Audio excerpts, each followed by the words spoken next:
The Elves and the Shoemaker. A shoemaker, by no fault of his own, had become so poor that at last he had nothing left but leather for one pair of shoes. So in the evening, he cut out the shoes which he wished to begin to make the next morning, and as he had a good conscience, he lay down quietly in his bed, commended himself to God, and fell asleep.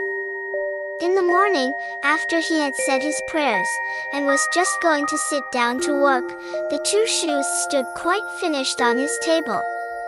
He was astounded, and knew not what to say to it. He took the shoes in his hands to observe them closer, and they were so neatly made that there was not one bad stitch in them, just as if they were intended as a masterpiece. Soon after, a buyer came in, and as the shoes pleased him so well, he paid more for them than was customary, and, with the money, the shoemaker was able to purchase leather for 2 pairs of shoes.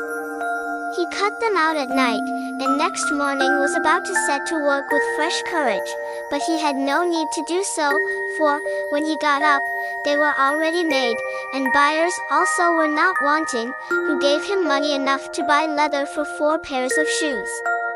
The following morning, too, he found the 4 pairs made, and so it went on constantly.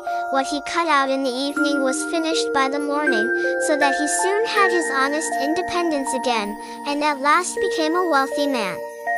Now it befell that one evening not long before Christmas, when the man had been cutting out, he said to his wife, before going to bed, "What think you if we were to stay up tonight to see who it is that lends us this helping hand?"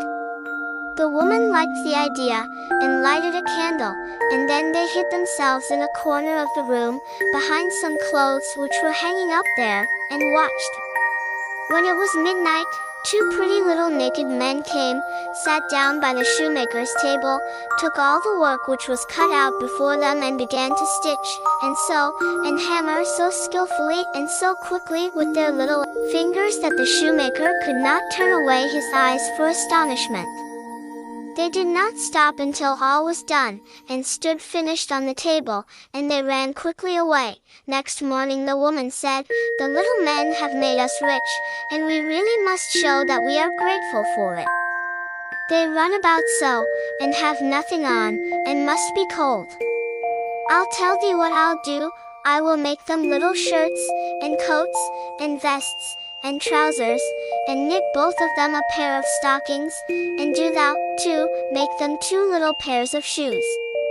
The man said, "I shall be very glad to do it," and one night, when everything was ready, they laid their presents all together on the table instead of the cut-out work, and then concealed themselves to see how the little men would behave.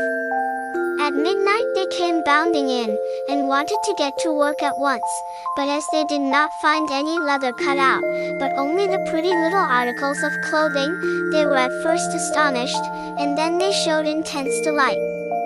They dressed themselves with the greatest rapidity, putting the pretty clothes on, and singing, "Now we are boys so fine to see, why should we longer cobblers be?" Then they danced and skipped and leapt over chairs and benches. At last they danced out of doors. From that time forth they came no more, but as long as the shoemaker lived all went well with him, and all his undertakings prospered.